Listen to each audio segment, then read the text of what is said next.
Hello everybody and welcome to a slightly more formal video today. Today's video is going to be about Secret Wars.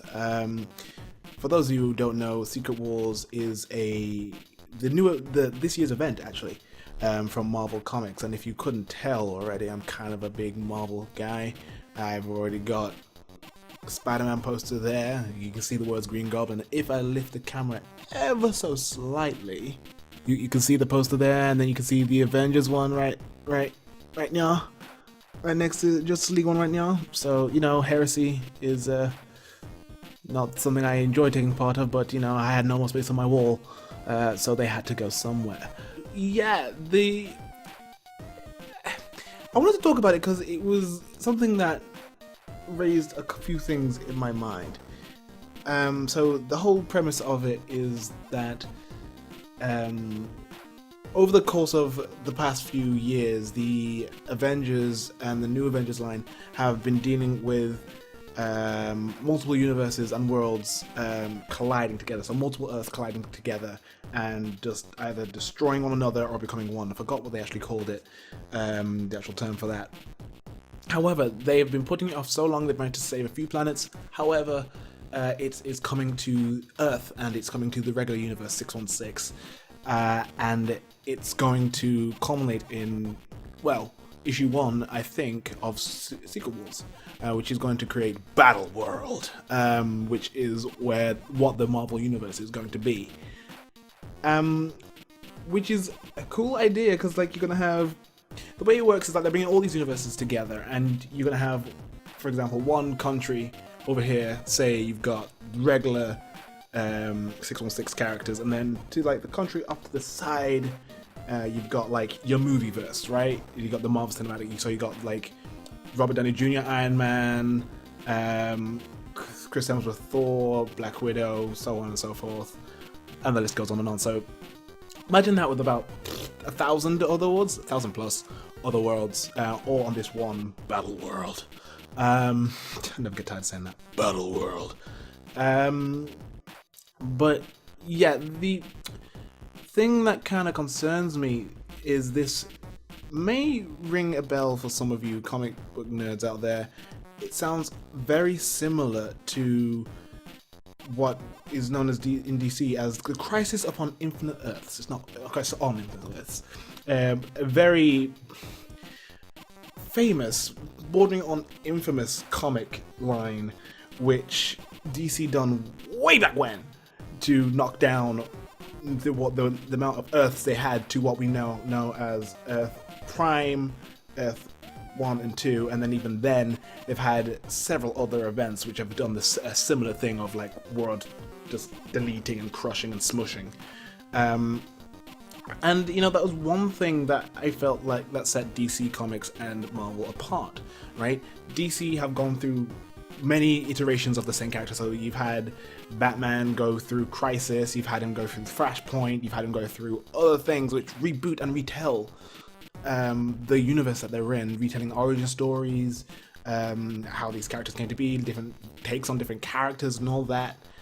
But Marvel's never really done that. They've had this one through continuity since 1980, right? And I'm okay, I get it. You want to try and bring in new readers. You want to make everything a bit more condensed and a bit more palatable for the new reader.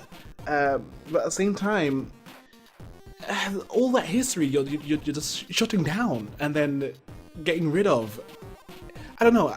I haven't been along the comic book train for all those years, but I don't know. I have a respect for what was done and where it came from, and all these stories which have been told, and now they're just being nope, that's it, And if I want to take my concerns to the modern day now, one of my favorite comic books at this point in time is Miles Morales' Ultimate Spider-Man. I love that character. He's one of the best characters that Marvel have right now. And that he's not even from the regular universe. He's from an alternate universe called the Ultimate Universe, which started in 2000, which was a new jumping on point for people who just get into comics without rebooting everything again, right? So this guy, he's had his own comic line.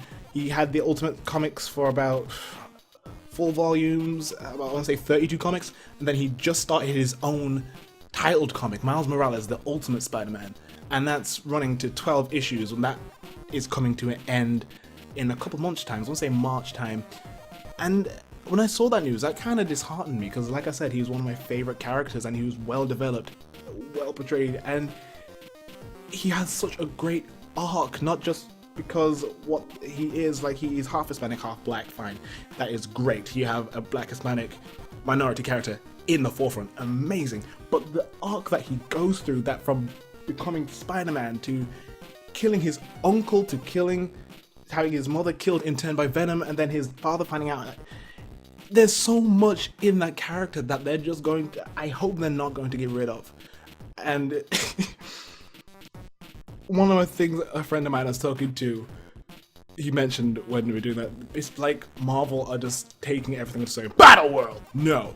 Like, that's it. Remember that one character you really love? Battle World! Remember that one storyline that was really awesome, really epic, and it's been going, Battle World! You know, that one comic, that you get the idea, right? So, a part of me is like, don't let this happen, but it's going to happen, so I have to let it happen, I have to accept it. But then the other part of me is like, don't worry about it, because Gwen Stacy, or Spider-Gwen, if you're following, that's another alternate universe storyline I need to explain, but in the Spider-Verse comics, where there's a bunch of different alternate universe Spider-Man fighting a group called the Inheritors, there is Spider-Gwen, Gwen Stacy from an alternate universe that became Spider-Woman because Peter Parker died. She's getting her own comic in Battle World, like after Secret War is all over. So I'm kind of worried, but also, if they give Spider-Gwen her own comic, and she is like a character that literally just came in not even a year ago, they've got to be giving Miles Morales his own line in the battle after Secret War, right? So hopefully that plans out the way it's going in my head. But I don't know, man. I wouldn't say scary times, but disheartening times, possibly. But you know, I'm all for whatever is written. There have been some arcs which I've not agreed with, some events which I'm just like, I'm looking at you, Age of Ultron. Not talking about the film. Go read the comics. But there are some like I've really enjoyed, like Civil War and A vs. X. So you know, it's a mixed bag. Anything could happen, really. Literally anything could happen. So I am looking forward to reading that, but I just wanted to voice my opinions on this. This has been a longer video, but I just wanted to voice my opinions on Secret Wars, and even then I've still got a load of things in my brain that I just wanted to like spout into this microphone. But yeah, those are my thoughts upon Secret World. I thank you guys for listening through all this ramble. If it was a lot for you to take in, I'm sorry. It's literally just how my brain works when it comes to comics. But yeah, thank you for listening, thank you for watching. See you next time, like, favorite, and ta-ra!